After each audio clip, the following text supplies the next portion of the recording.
Friends, आज का topic है हमारा न्यूमेरिकल्स जो वेक्टर्स में हैं उनको हम किस तरीके से सॉल्व करें ताकि जल्दी से जल्दी हो जाए और हमारा आंसर ठीक आए।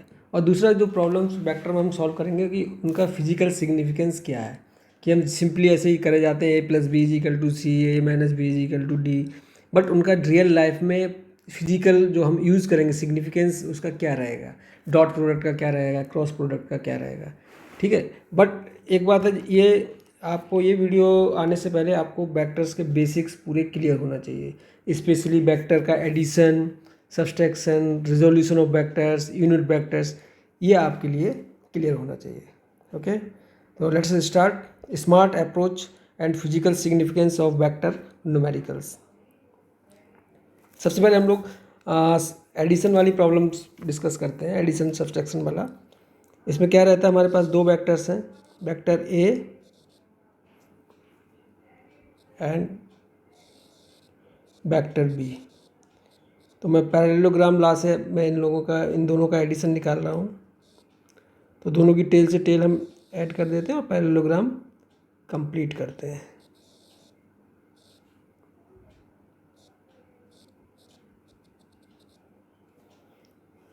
इसमें angle between these two vectors कितना है, थीटा है, और ये है रिजल्टेंट वेक्टर। रिजल्टेंट वेक्टर का ए वेक्टर के साथ मैं इसको थोड़ा सा इसको ए मान लेता हूँ एंड इसको बी मान लेता हूँ। ये ए वेक्टर है, ये बी वेक्टर है, और जो रिजल्टेंट जो ए वेक्टर के साथ एंगल बना रहा है दैट इज मैंने मान लिया अल्फा, और जो बी से बना रहा है वो बीटा है। तो एक चीज़ तो क्लियर है, ये जो एंगल थीटा है ए और बी के बीच में, theta will be equal to alpha plus beta. अगर हमारे लिए कोई भी दो पता हो जाए, थीटा पता है और अल्फ़ा पता है, तो हम बीटा हम निकाल सकते हैं, बीटा पता है तो हम अल्फ़ा निकाल सकते हैं। ओके, तो इस केस में हमारे पास जो अननोन्स हैं, वेरिएबल्स कह सकते हैं, वेरिएबल्स है, एक ए है, बी है, आर है, थीटा है एंड अल्फ़ा है। चार वेरिएबल्स हैं। मैं ये विदाउट वेक्टर रख रहा हूँ तो इसका आप समझ लीजिए कि ये इनके मॉड वैल्यू लिख रहा हूँ अभी। ओके, तो ये मेरे पास 1 2 3 4 5 वेरिएबल्स हैं। तो सबसे जो इजी न्यूमेरिकल्स रहते हैं उसमें क्या रहेगा, सबसे जो सिंपलेस्ट केस रहता है, सिंपलेस्ट केस में क्या रहता है कि आपके लिए ए दिया होगा, बी दिया होगा एंड थीटा दिया होगा, और आपसे पूछेगा क्या, ये गिवन रहेगा, आपसे पूछेगा आर एंड अल्फ़ा। ठीक है, तो अल्फ़ा भी आप निकाल सकते हैं या फिर बीटा भी पूछ सकता है, ये दोनों। तो आपको कोई इसमें कन्फ्यूजन नहीं होना चाहिए। Alpha with vector A and beta with vector B resultant का एंगल है।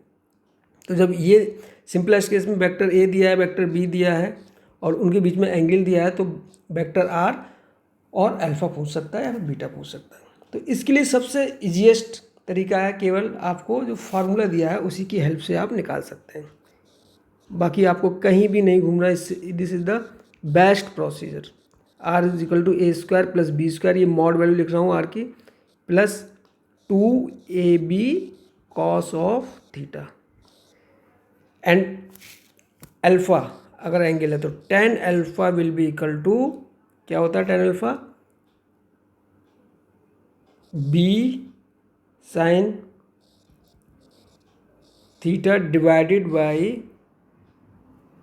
a plus B cos theta. Okay, ये क्यों सबसे मैं बता रहा हूँ कि यही फार्मूला यूज़ करना सबसे ज़्यादा बेनिफिशियल रहता है, क्योंकि आर और अल्फ़ा की जो वैल्यू है वो डायरेक्ट निकल के आ जा रही है, क्योंकि आर की वैल्यू आ रही है ए बी और थीटा में, और अल्फ़ा की वैल्यू भी आ रही है ए बी एंड थीटा की टर्म्स में। तो आपको कहीं भी कोई आपस में इक्वेशन सॉल्व करने का मतलब प्रोसीजर कोई भी फॉलोअप नहीं करना पड़ेगा, और सबसे अच्छी तरीके से ये आंसर दे देगा। सिंपल तरीका हो गया आपका।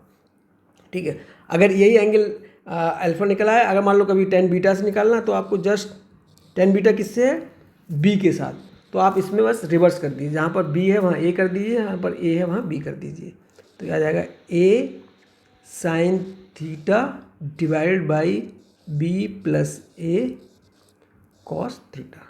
वैसे भी अगर अल्फा निकल के आ गया तो आपके पास बीटा भी निकल के आ जाएगा, beta will be equal to theta minus alpha.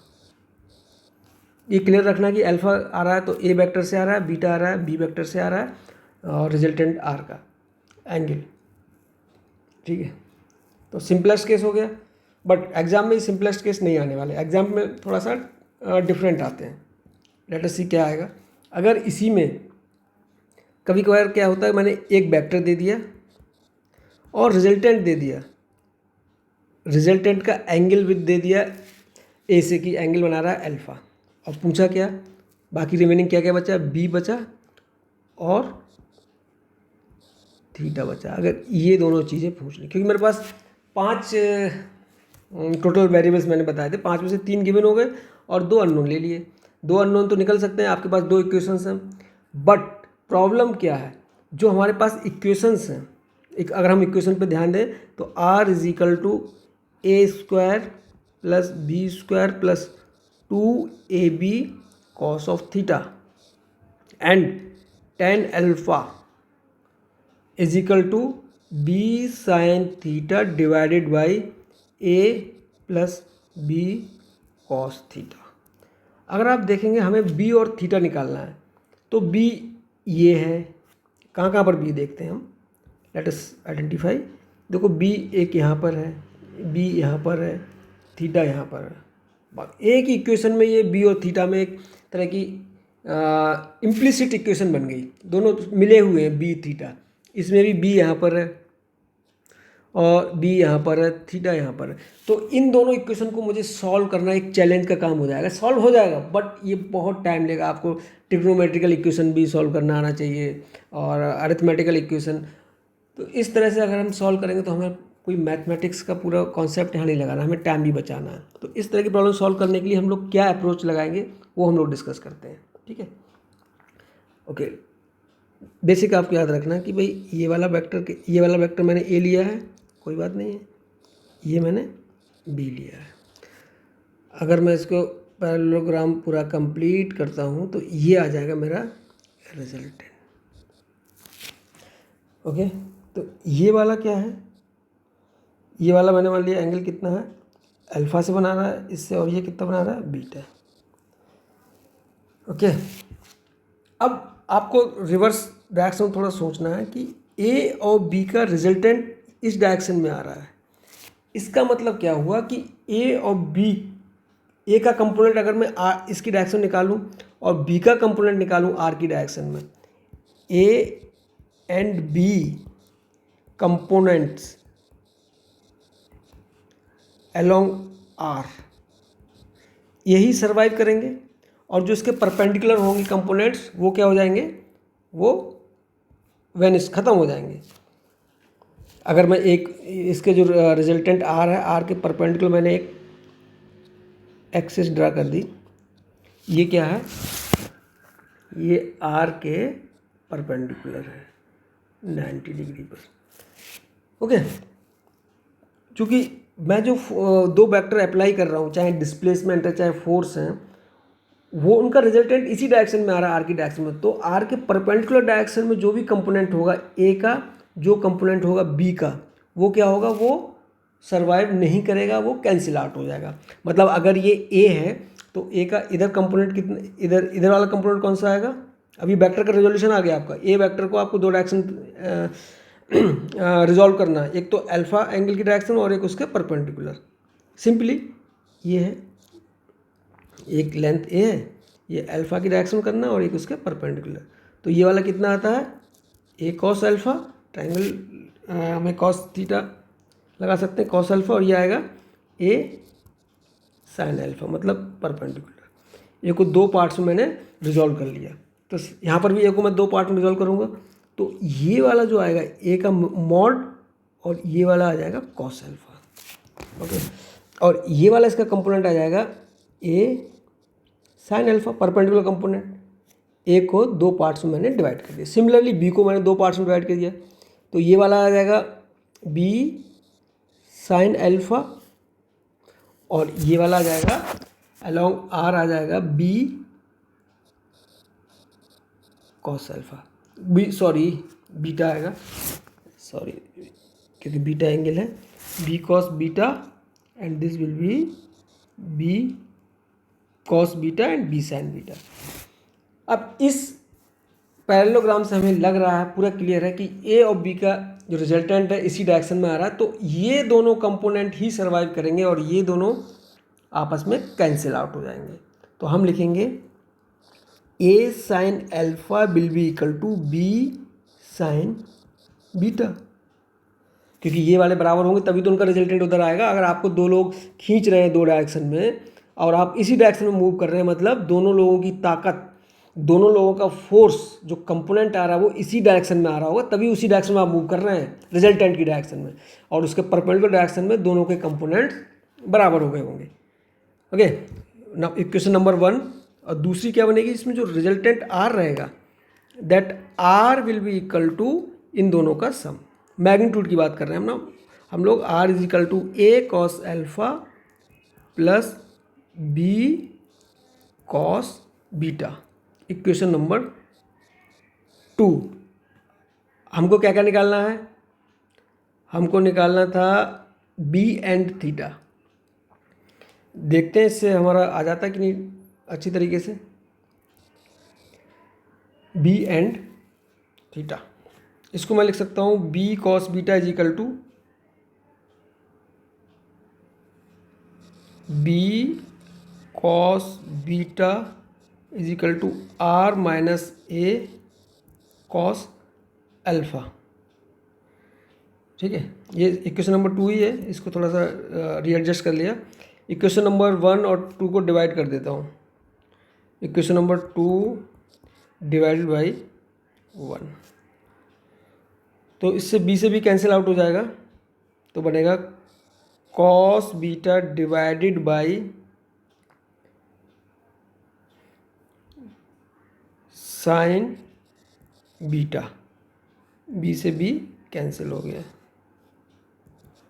Are minus A cos alpha divide by A sine alpha. तो ये मेरे पास बी से बी कैंसिल आउट हो गया।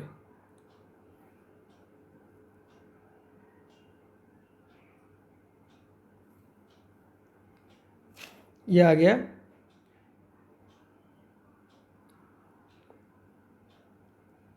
Cot beta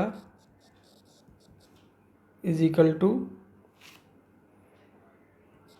are minus A cos alpha divided by A sine alpha. अब इसमें आपको थीटा दिया हुआ है, इसमें आपके पास थीटा है ऑलरेडी, थीटा दिया हुआ है, तो हमारे पास क्या आ जाएगा,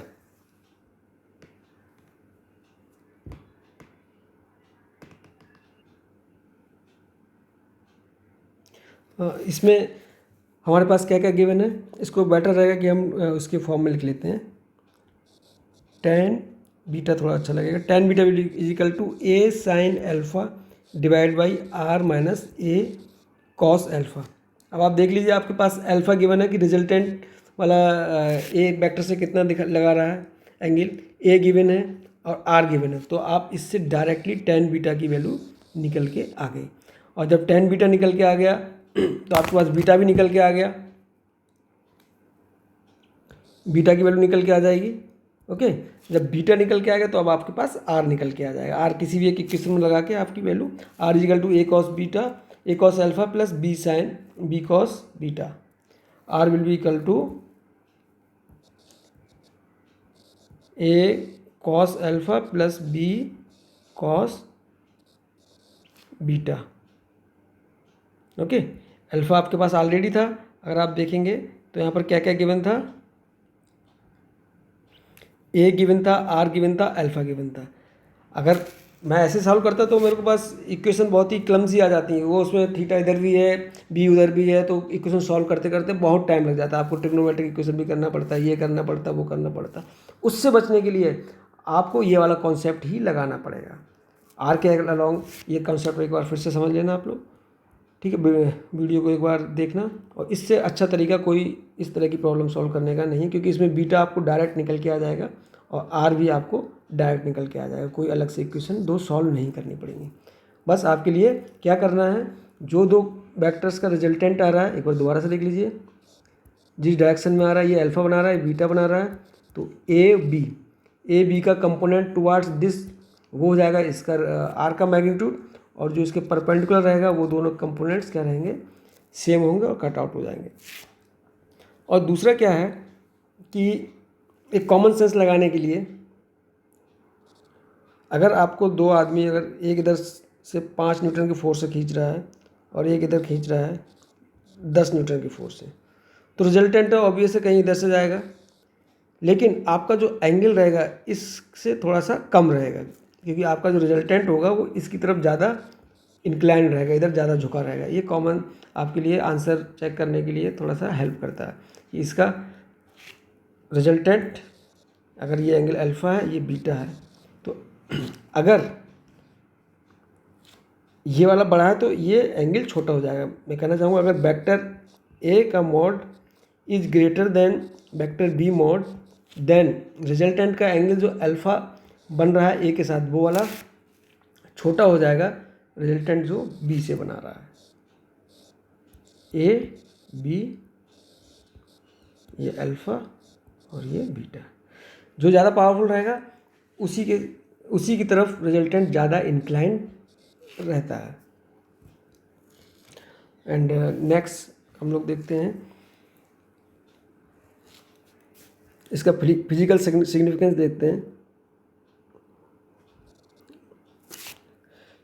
एक ब्लॉक है, ब्लॉक पर इधर मैं अगर 10 न्यूटन का फोर्स लगा रहा हूँ और मैं चाहता हूँ कि रिजल्टेंट ये इधर की तरफ जाए, ओके 10 न्यूटन का फोर्स इधर लगा रहा हूँ, लेकिन मैं इसको इधर मूव नहीं कराना चाहता हूँ पार्टिकल के लिए, मैं चाहता हूँ कि इधर ना जाके इससे 90 डिग्री में ये मूव करे। Very good.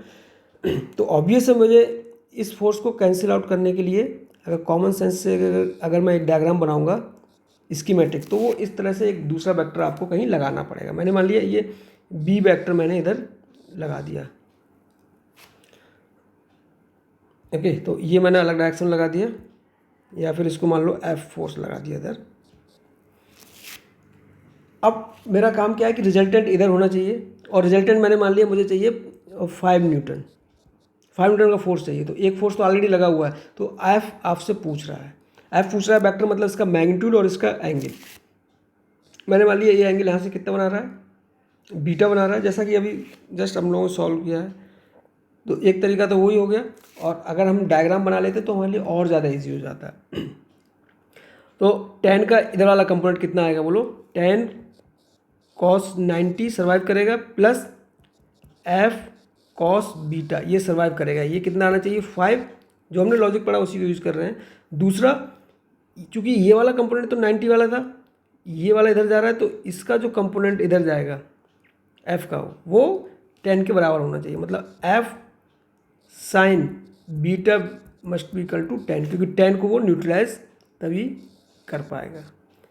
एफ फोर्स है उसका ये वाला कंपोनेंट, जैसा पहले पढ़ा था।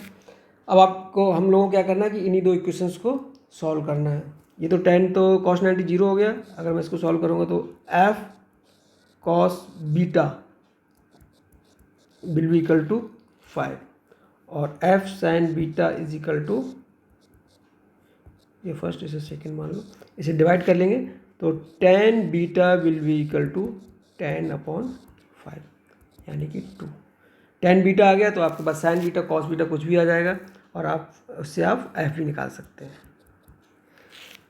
तो रिजल्टेंट अगर आपको दिया हुआ उसका एंगल दिया हो तो बेटर है आप उसका पहले स्कीमेटिक बनाएं और उसके कंपोनेंट्स करें, अलॉन्ग रिजल्टेंट ही कंपोनेंट सर्वाइव करेगा, और उसके रिजल्टेंट के जो परपेंडिकुलर डायरेक्शन रहेगी, इस केस में रिजल्टेंट ये था, इसके परपेंडिकुलर इधर था, तो परपेंडिकुलर डायरेक्शन में कोई भी कंपोनेंट नहीं रहेगा।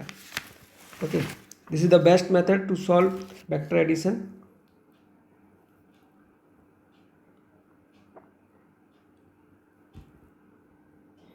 इसमें हम लोग गोल्डन रूल्स दो याद कर लेते हैं ताकि प्रॉब्लम सॉल्व करने में आसानी रहे। Number 1, resultant of two vectors always passes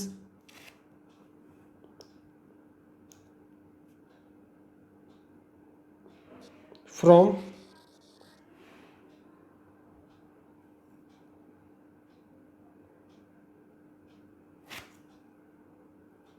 always passes रहने दो, always lie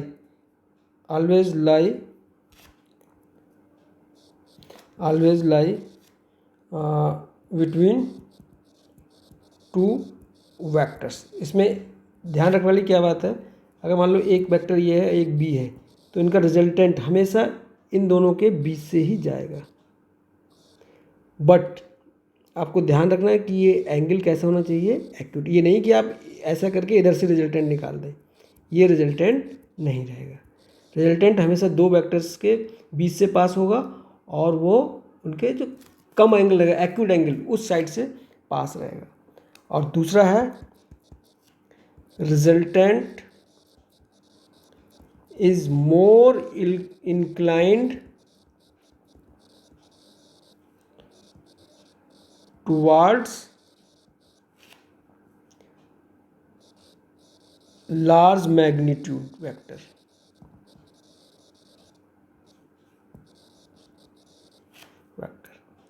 क्लियर है? अगर मान लो एक ये ए इतना बड़ा है और बी इतना छोटा है तो रिजल्टेंट ऐसे रहेगा, ये इसकी तरफ ज़्यादा झुका रहेगा, मतलब अल्फ़ा इधर बीटा इधर, alpha will be smaller than beta, जैसा मैं पहले ही बता चुका हूँ। ये दोनों चीज़ याद रखेंगे तो आपको प्रॉब्लम सॉल्व करने में काफ़ी आसानी रहेगी। अगर आप अपना प्रॉब्लम जिस बुक से लगाते हैं लगाइएगा। अगर कोई प्रॉब्लम आती है वेक्टर्स में तो आप मेरे कमेंट्स बॉक्स में रखिए, मैं उसका सॉल्यूशन आपको विद एक्सप्लेनेशन प्रोवाइड करूँगा। ओके, दूसरा हम लोग डिस्कस करते हैं डॉट प्रोडक्ट। इसका फिजिकल सिग्निफिकेंस क्या है? इसमें बोला जाता है कि दो वेक्टर्स हैं, अगर ए और बी, उनका डॉट प्रोडक्ट निकालना है तो that will be equal to mod of A mod of B cos of theta angle. ठीक है, तो इसका हम लोग यूज़ कहाँ करते हैं? अगर आप लोगों ने वर्क की डेफिनेशन पढ़ी होगी, वर्क में क्या होता है, ये क्या होता है, work done by any force is defined as multiplication of displacement and force component along that displacement. या दूसरा कर सकते हैं डिस्प्लेसमेंट अलोंग द फोर्स, दोनों में से किसी एक के कंपोनेंट कर सकते हैं। मान लो अगर एक फोर्स लग रहा है एफ और कोई ब्लॉक डिस्प्लेस यहाँ से यहाँ तक हुआ डी डिस्प्लेस, और थीटा इसके बीच में एंगल होता है, तो वर्क क्या होगा, फोर्स की डायरेक्शन में जो डिस्प्लेसमेंट कितना है वो वर्क होता है। तो अगर मैं डी के कंपोनेंट कर दूं दो, एक तो फोर्स की डायरेक्शन में कर दूं और एक फोर्स के परपेंडिकुलर, तो जो वर्क डिफाइन होगा वो होगा F into D cos theta, scalar quantity, force and force की डायरेक्शन में डिस्प्लेसमेंट। या फिर मैं क्या कर सकता हूँ, इसको दो तरीके से कर सकता हूँ। फोर्स लग रहा है, ये डिस्प्लेसमेंट हुआ है, मैं फोर्स के दो कंपोनेंट कर लेता हूँ। एक तो डिस्प्लेसमेंट की डायरेक्शन मैंने कर लिया एफ कॉस थीटा, एक डिस्प्लेसमेंट के परपेंडिकुलर एफ साइन थीटा। तो एफ साइन थीटा की डायरेक्शन में डिस्प्लेसमेंट कितना हो रहा है, जीरो, क्योंकि डी का कोई भी कंपोनेंट 90 डिग्री पर जीरो रहेगा, और केवल एफ कॉस थीटा के केस में एफ कॉस थीटा की डायरेक्शन में ही डिस्प्लेसमेंट हो रहा है। तो work will be equal to F cos theta into D. तो अगर आप देखेंगे दोनों ही सेम आ रहे हैं, बस यहीं पर हमारा जो है डॉट प्रोडक्ट यूज होता है। डॉट प्रोडक्ट भी क्या होता है, A dot B is equal to mod of A mod of B cos theta. तो कहीं पर वेक्टर फॉर्म में लिखा होता है तो ये एंगल हमें पता होता है, तो उस हिसाब से हम लोग केवल अगर दो फोर्स, मतलब एक फोर्स है एफ और डी डिस्प्लेसमेंट वेक्टर है, तो अगर हमारे लिए ये निकालना है वर्क डन तो that will be W is equal to F dot D, क्योंकि ये कुछ नहीं होता है, इसका मतलब क्या होता है F into D into cos theta, यही वर्क की डेफिनेशन होती है। तो डॉट प्रोडक्ट का मेनली हम लोग यूज़ करते हैं वर्क डन निकालने में। ओके, एफ डॉट प्रोडक्ट मतलब W is equal to F dot D. अब एफ किसी फॉर्म में लिखा हुआ हो सकता है। सबसे बेसिक तो रहेगा कि मान लो ये 2 न्यूटन का फोर्स लग रहा है और डिस्प्लेसमेंट 4 मीटर का हो गया और एंगल दे दिया 45 डिग्री। डिस्प्लेसमेंट हुआ 4 मीटर में, 2 न्यूटन फोर्स इधर लग रहा है, तो सिंपली आपसे वर्क पूछ रहा है तो W will be equal to 2 into 4 into cos of 45।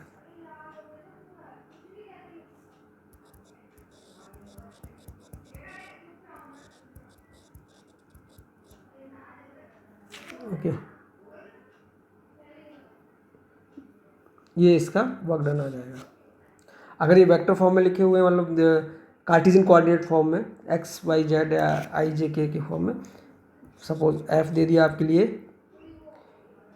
A X I A Y J plus A Z K, और एक डिस्प्लेसमेंट वेक्टर दे दिया B X I plus B Y J plus B Z के।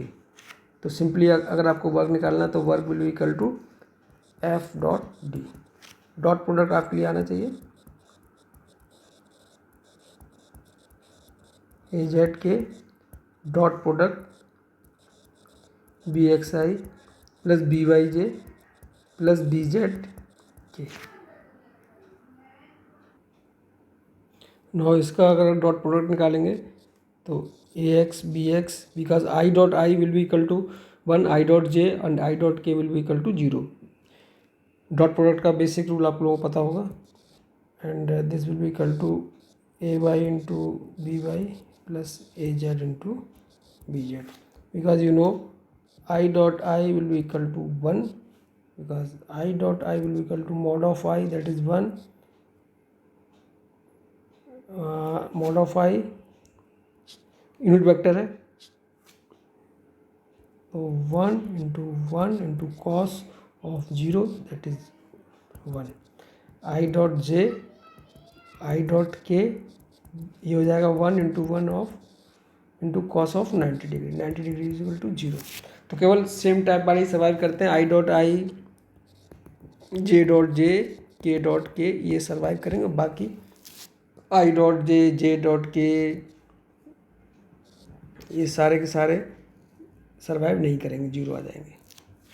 Next करते हैं हम लोग discuss cross product. इसका फिजिकल सिग्निफिकेंस का क्या है और कहाँ पे यूज़ करते हैं।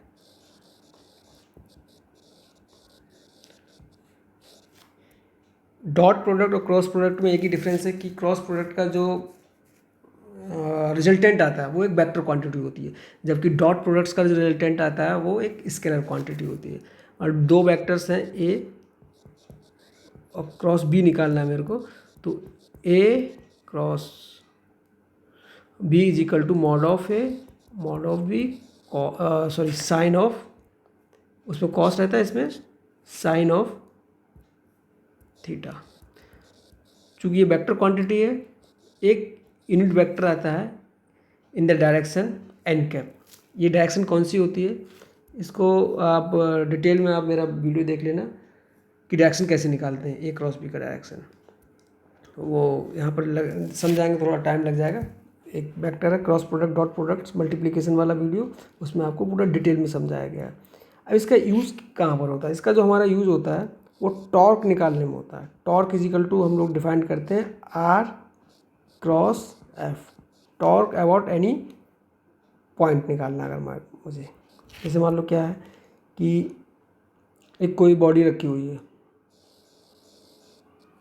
ओके मैं इस पर फोर्स लगा रहा हूँ ऐसे, ये फोर्स ऐसे निकलता हुआ जा रहा है, इस एक्सिस के अलोंग मुझे टॉर्क निकालना है।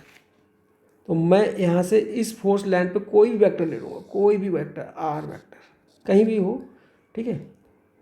तो और ये जो फोर्स वेक्टर यहाँ से आ रहा है, आर वेक्टर यहाँ से आ रहा है, तो आपको एंगल निकालना पता आना चाहिए, या तो दोनों हेड कोइंसाइड कर रहे हैं तो ये वाला एंगल क्या हो जाएगा, इनके बीच में वेक्टर हो जाएगा। तो दोनों के बीच में अगर मुझे वेक्टर पता है, एंगल पता है मेरे को, तो टॉर्क मुझे निकालने में आसानी रहती है। और torque will be equal to R cross F, that will be equal to R into F into sine of theta और एन कैप, इस टॉर्क की डायरेक्शन क्या आएगी, उसके लिए अगर आप देखेंगे तो फर्स्ट वेक्टर क्या है, आर है।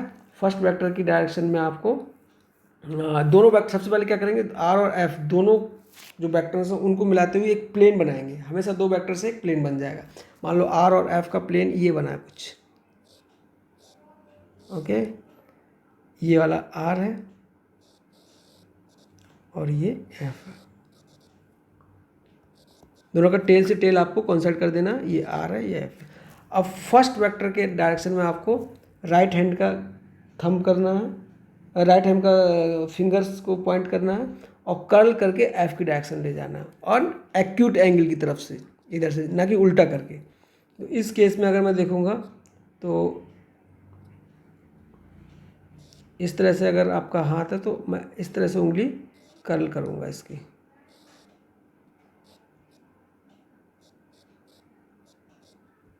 हाथ तो बहुत ही, लेट अस अगेन ट्राई।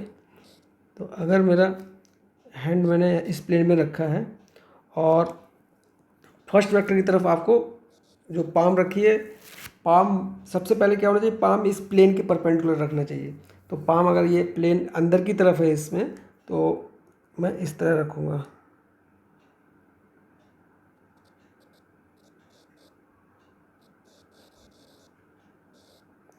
और अब मैं ये फिंगर अपनी कर्ल करूँगा इस तरह से। तो फिंगर कर्ल होके अगर दूसरे वेक्टर की तरफ जा रही है तो ये थंब का डायरेक्शन जो होगा that will be the direction of N cap. N cap की डायरेक्शन ये आ जाएगी। इसमें यही ध्यान रखना है कि ये वाला एंगल हम एक्यूट एंगल की तरफ से कर्ल करेंगे। आर से हम एफ की तरफ जाएंगे थ्रू एक्यूट एंगल, ये नहीं हम उल्टा करेंगे। उल्टा करेंगे इस तरह से जाएंगे तो हमारे नीचे आ जाएगी डायरेक्शन। इस केस में यही गलती यहाँ पर करते हैं। Right hand thumb rule, thumb rule को बहुत ही ढंग से सीखना, कन्फ्यूजन नहीं होना है। दो वेक्टर्स, दोनों वेक्टर्स हैं ये आर और एफ, तो दोनों को मैंने आगे एक्सटेंड कर दिया ताकि कन्फ्यूजन ना हो। आर से आपको एफ की तरफ जाना, आप ऐसे लगा के रखेंगे दोनों को, इस तरह से पूछ लेगा तो आपको थोड़ा सा कन्फ्यूजन रहेगा कि कहाँ से आर से एफ की तरफ जाऊँगा। उससे बचने के लिए आपको क्या करना है, दोनों को आगे बढ़ा देना है। बस ये हो गया। अब आर से आपको एफ की तरफ जाना है, जहाँ भी आ रहा है आपका।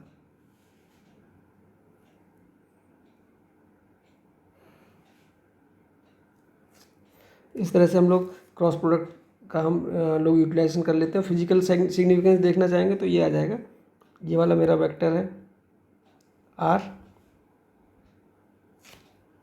आर क्रॉस एफ, इधर से इधर जाना होगा, सॉरी।